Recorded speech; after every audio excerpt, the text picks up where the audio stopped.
Estamos apresentando mais um programa Fintech TV Brasil.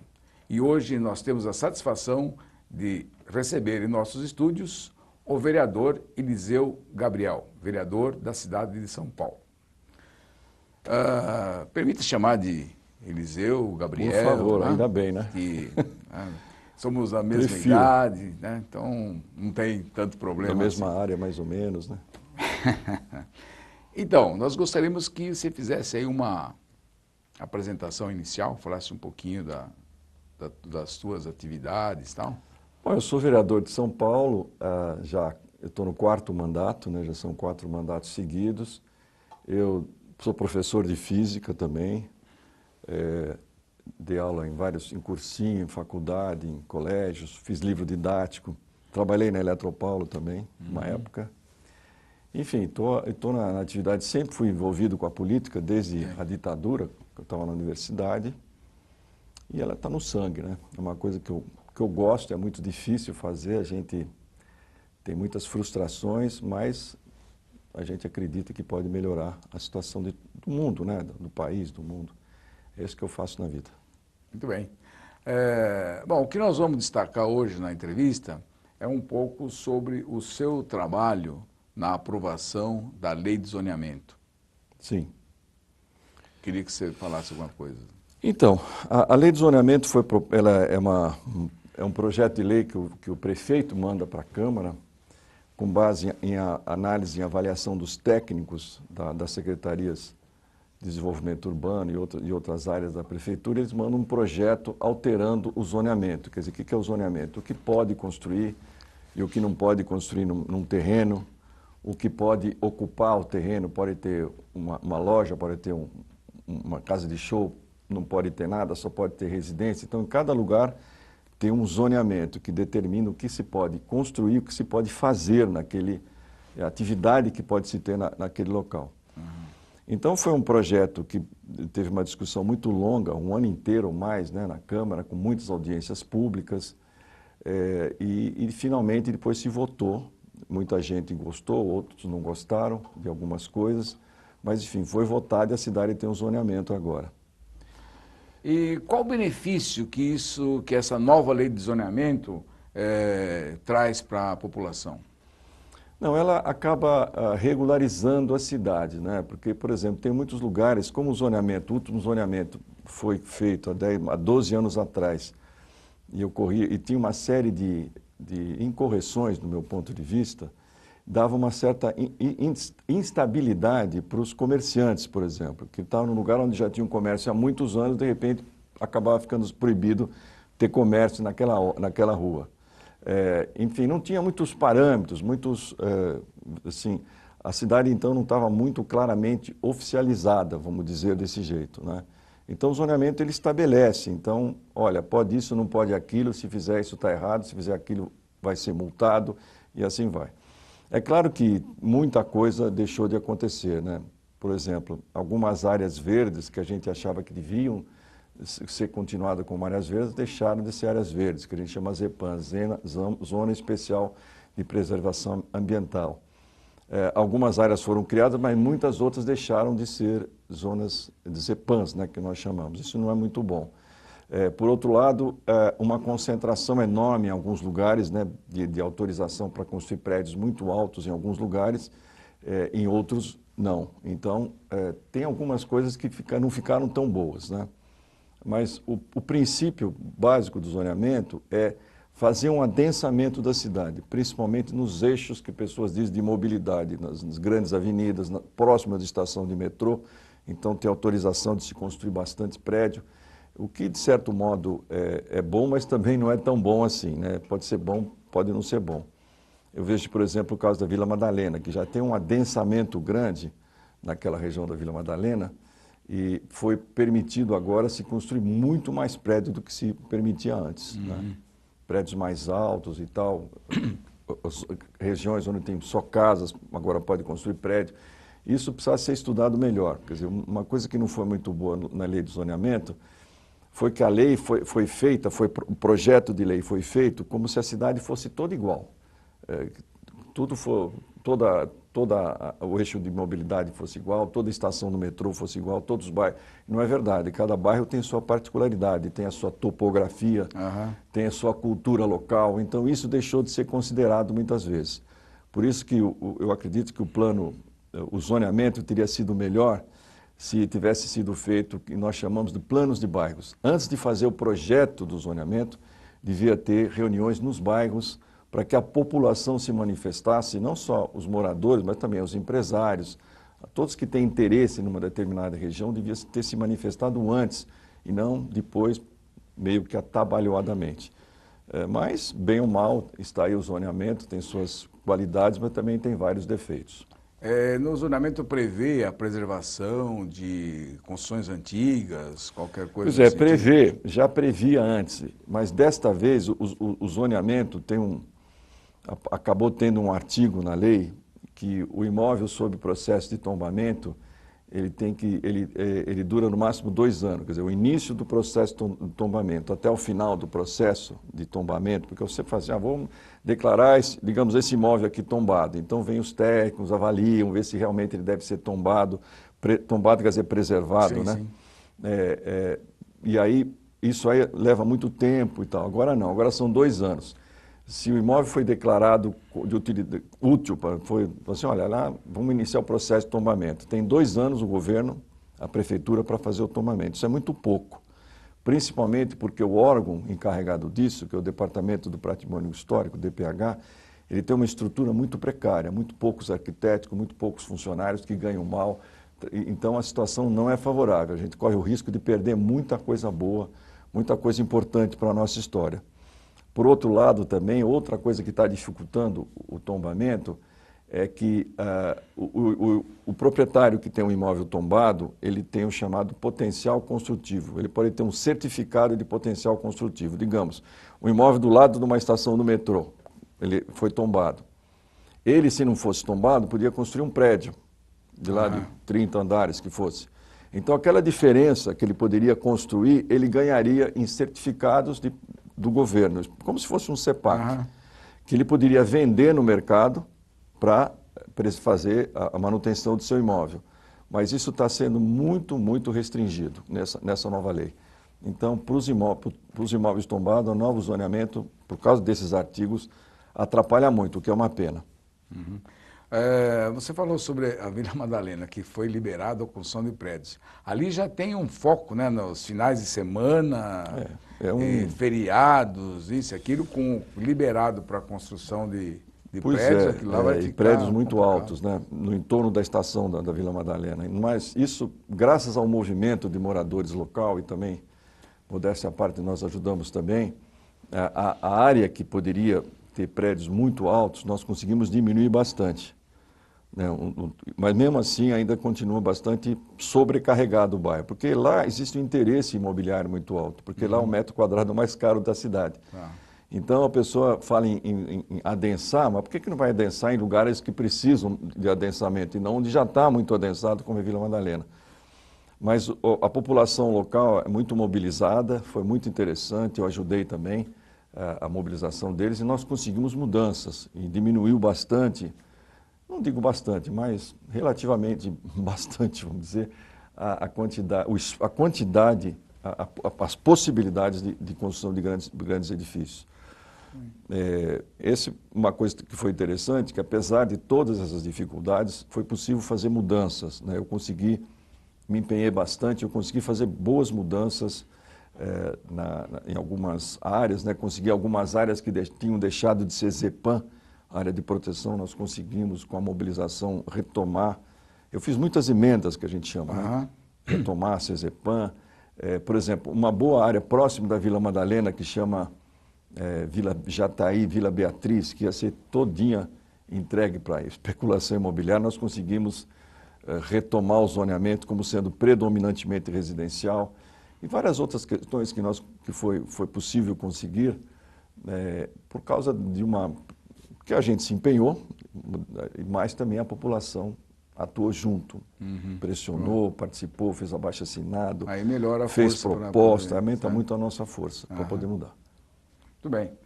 Vamos para um pequeno intervalo e voltamos a seguir com a entrevista com o vereador Eliseu Gabriel.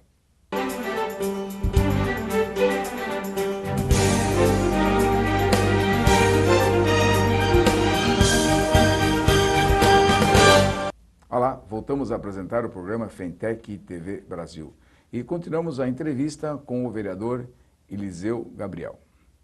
Vereador, agora nós gostaríamos que o senhor falasse um pouquinho sobre educação, saúde e segurança na cidade de São Paulo. Bom, é um tema muito amplo, né? Com certeza. Vou falar, por exemplo, da educação. A educação é um problema muito sério, não é só na cidade de São Paulo, mas no Brasil todo. Quer dizer, o povo brasileiro, ele não tem os pré-requisitos para ir para a escola, vamos dizer assim. Quer dizer, a escola cai na vida deles como uma grande novidade. Eu digo a grande maioria da população, porque não tem a história familiar, não é? Então, isso eu estou falando da maioria da população. Então, é aí que o ensino público atua, né? Quer dizer, o ensino público é um ensino gratuito. A Prefeitura de São Paulo tem mais de 1,5 milhão de alunos, não é? Ela atua na educação infantil e no ensino fundamental e tem até uma atuação relativamente boa, já tradicional no município de São Paulo. As escolas municipais têm muitas escolas boas, né? Mas, é claro, existe um problema básico que eu acho, que é a questão do envolvimento das famílias. Eu acho que esse é um problema sério. Meu pai era bancário, né? A gente morava, naquele tempo, era uma periferia, né? Nas ruas não tinha asfalto, não tinha água encanada. Eu morava na Vila Prudente, que era a periferia, né? Mas tinha uma coisa interessante nos meus pais. Minha mãe só tinha curso primário, meu pai só tinha o que seria o ensino fundamental hoje, era bancário. Ele mesmo construiu a casa junto com o irmão, com os amigos, né? A casa que a gente morava, uma casa autoconstruída, mas rebocada, bem acabada e tal. Mas eles tinham um valor, né? O valor para eles que era o seguinte, que a educação era fundamental para os filhos. Então, aquela vontade deles fazer com que os filhos fossem melhores que eles, fez com que a gente conseguisse estudar, mesmo sendo pressionado para estudar, tomar a lição de casa, enfim, controlar a nossa atividade, a nossa vida do ponto de vista para o bem, né? E isso falta muito, né? Hoje em dia as famílias são muito desestruturadas em muitos lugares, né? As famílias mais humildes, né? Então, são muito desestruturadas e o jovem não tem esse valor. Olha, o conhecimento é importante. Olha, você precisa estudar porque você, estudando, você pode ter uma vida melhor para você e ajudar os outros também a ter uma vida melhor, a sociedade ser melhor. Então, acho que essa mobilização é que falta na nossa sociedade, né? Que por mais técnicas que pode haver, pedagógicas, disso ou daquilo, que são importantes, né? Nós precisamos de tecnologia, computador, não sei o que, lousa mágica, tudo é bom, mas o que falta mesmo é essa história do valor do conhecimento, que o conhecimento é central na nossa cidade, na nossa vida. Aquela orientação de berço, né? É isso que falta. Quer dizer, eu acho que poderia o poder público fazer mais campanhas, né? Que é um trabalho que eu diria mais cultural, né? Cultural, de valores, né? Porque a cultura é isso que a gente tem o mundo físico, mas tem um outro mundo que está na nossa cabeça, que são os significados, os valores, como é que a gente reage a cada uma das coisas, né? Então, esses valores precisavam ser mais trabalhados na nossa sociedade. Muito bem. E sobre saúde? A saúde também eu acho que é uma coisa que tem muito a ver também. Eu falei da educação, porque não vale a pena eu ficar falando aqui, olha, descobri uma técnica nova. É claro, a didática é importante, a relação do professor com o aluno é fundamental, né? Quer dizer, tem que ter essa relação, ao mesmo tempo de amizade, mas também de cobrança, né? As crianças têm que ter as suas responsabilidades e tal. Mas então eu falei no conjunto geral. A saúde tem um problema sério da qualidade, que a gente tem muita crítica da qualidade da saúde, que é mais uma vez, né, que é um povo, a maioria das pessoas que procuram os espaços públicos infelizmente não tem a educação para a saúde também, né? E também não tem as condições de vida razoáveis, né? Quer dizer, as moradias muitas vezes são lugares contaminados, né? Córregos e etc. E as pessoas acabam ficando doentes por causa muitas vezes da casa onde mora, por causa muitas vezes de não saber que determinados conhecimentos mínimos e básicos, que tem a ver também com a questão da educação. Né? Uma que coisa lá, tá ligada que tem a ver com a cultura, com o valor das pessoas. Né? Eu queria insistir nisso. Você pega, por exemplo, uma determinada área, se você coloca pessoas que não têm, pega assim uma área, um terreno, uma fazenda, se você coloca um grupo de pessoas que não tem conhecimento da terra, que nunca estudou nada, ou coloca alguém que nem precisa estudar, mas coloca, vamos pensar nos japoneses, vai dar um exemplo. Você pega os japoneses que vieram para o Brasil, eles nem sabiam ler e escrever, provavelmente. No entanto, eles colocam, mas eles tinham os valores. Eles tinham os valores, os conhecimentos que são passados, a cultura que vai sendo passada de pai para filho, né, dos avós, e eles acabam sobrevivendo numa área que outras pessoas não conseguiriam sobreviver. Então a saúde acho que vai no mesmo campo, né? Agora, por outro lado, a saúde vive um drama aqui no Brasil que ela é muito apropriada pelos interesses privados das indústrias da saúde, né? Então você veja uma coisa, existe para qualquer doença que as pessoas têm, as pessoas vão fazer exame, fazer exame, ressonância magnética. Até eu brinco às vezes até com a história, estou com unha encravada, ou não, precisa fazer ressonância magnética. Então a gente tem uma epidemia de exames, né? De diagnósticos disso, daquilo. E muitas vezes o que falta é o médico chegar, o médico mais, olha, não, peraí, deixa eu ver o que tem, não é isso, você faz isso, você corta a unha assim. Estou exagerando um pouco, mas é mais ou menos isso. Então falta muito esse acolhimento da população pelos médicos, né? Que eles são educados a mandar tomar remédio, né? E, por outro lado, eles são muito pressionados, porque tem muitas consultas a serem feitas, e eles acabam não tendo o tempo necessário para ter o cuidado com o cidadão, embora eles façam um grande esforço. É claro que isso não estou contando a minoria que tem seus médicos que custam R$1.000 a consulta, o outro que tem exame no hospital mais então, mas sofisticado. Eu acho que isso que você está comentando acontece até com esses que você paga R$1.000 uma consulta. Acontece.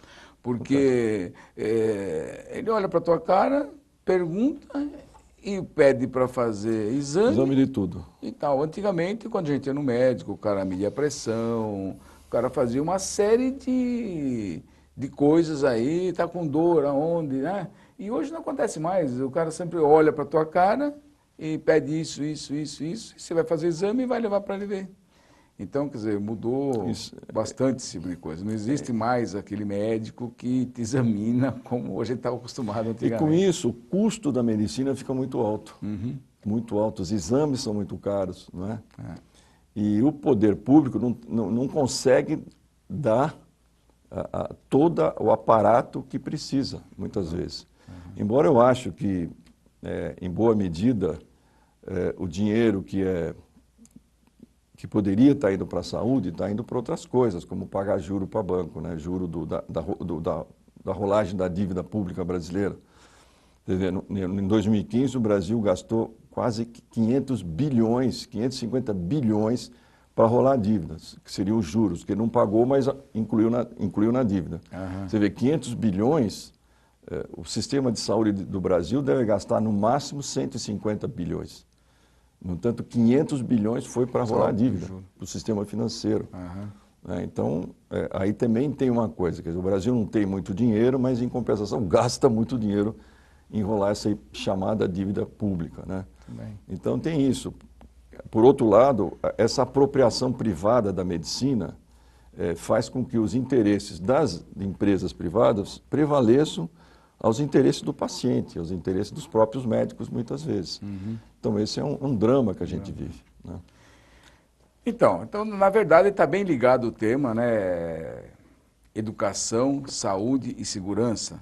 Porque também, se você tem uma boa educação, uma boa saúde, o problema da segurança também pode ser amenizado. Eu acho que pode, mas eu acho que a segurança tem muito a ver com as desigualdades no Brasil, né?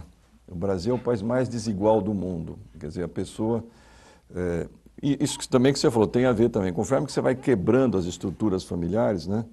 Conforme o governo não consegue se ocupar em determinadas áreas, e conforme o jovem se vê diante de uma possibilidade de ter uma ascensão, de ganhar a garota, de ter uma ascensão social muito rápida, que ele sempre vê nas novelas, nos filmes, enfim, dos valores que a sociedade passa, ele passa a buscar a violência como uma forma de ascensão.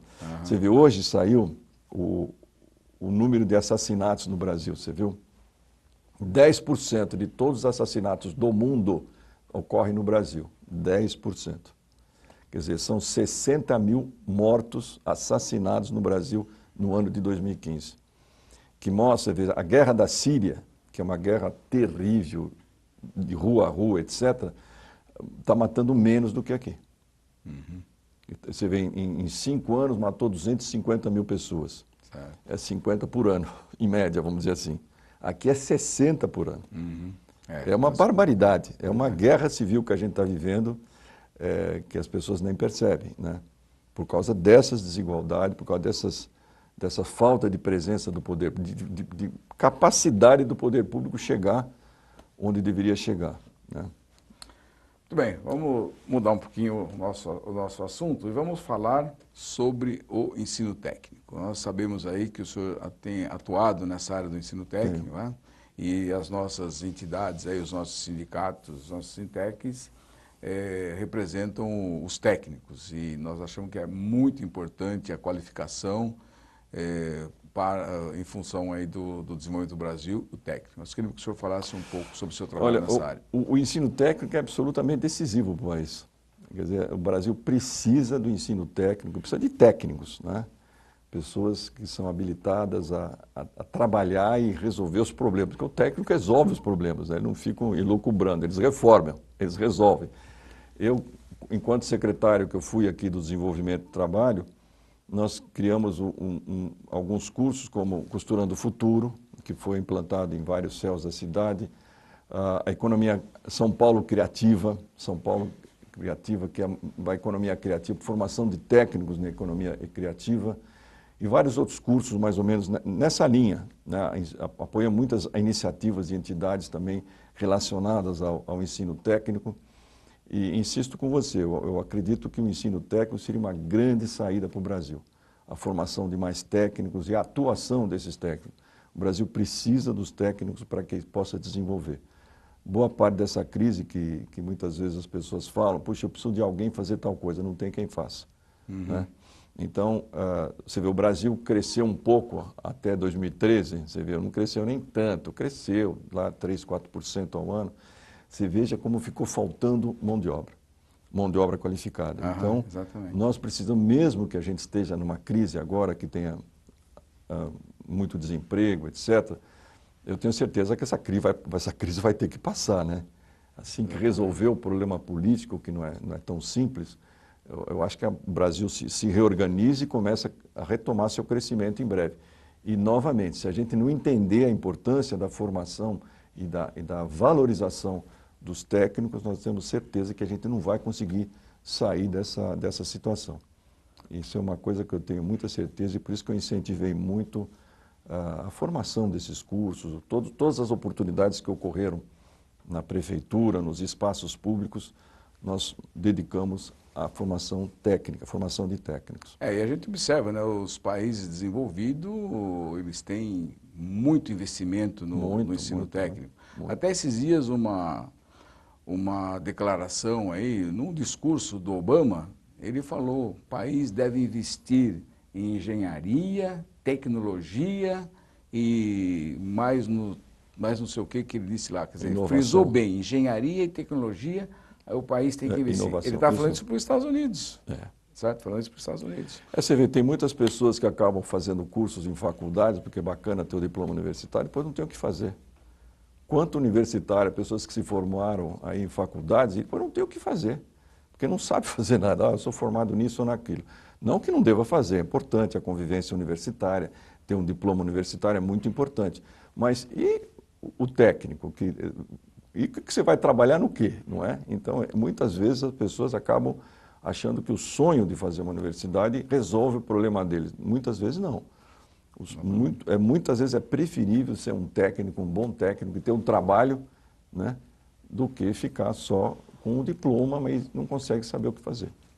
Nós tivemos recentemente uma participação do Max Guerin num evento nosso, e aí eu tive a oportunidade de conversar com ele antes e falei, olha, o senhor vai falar para uma plateia de técnicos, né? E, então nós somos assim, tal, explicando a nossa formação. Aí de repente ele fala assim, mas eu sou técnico. Tá vendo? Sabe? Ele despertou nele que ele é técnico em contabilidade. E eu dizia para ele que muitos fazem um curso técnico e com o curso técnico conseguem se sustentar para fazer um curso superior ou outro tipo de curso. Aí ele, isso aconteceu comigo. Tá? Eu como técnico, a família já estava achando que estava ótimo, né?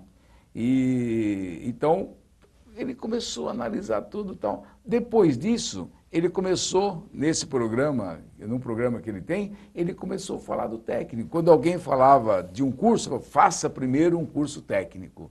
Então isso ele falou por diversas vezes, né? Faça primeiro um curso técnico. Devia ter mais incentivo público à formação técnica, nos próprios cursos do ensino médio no Brasil.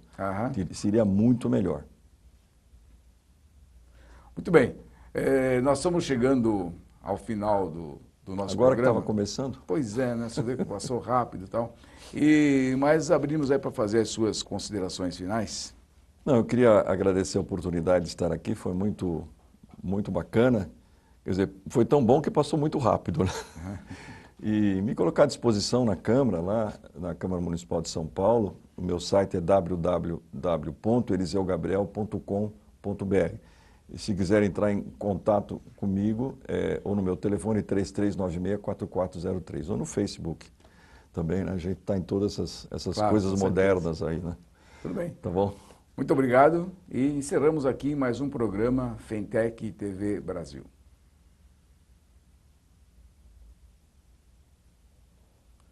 Ok. Deu certinho o tempo?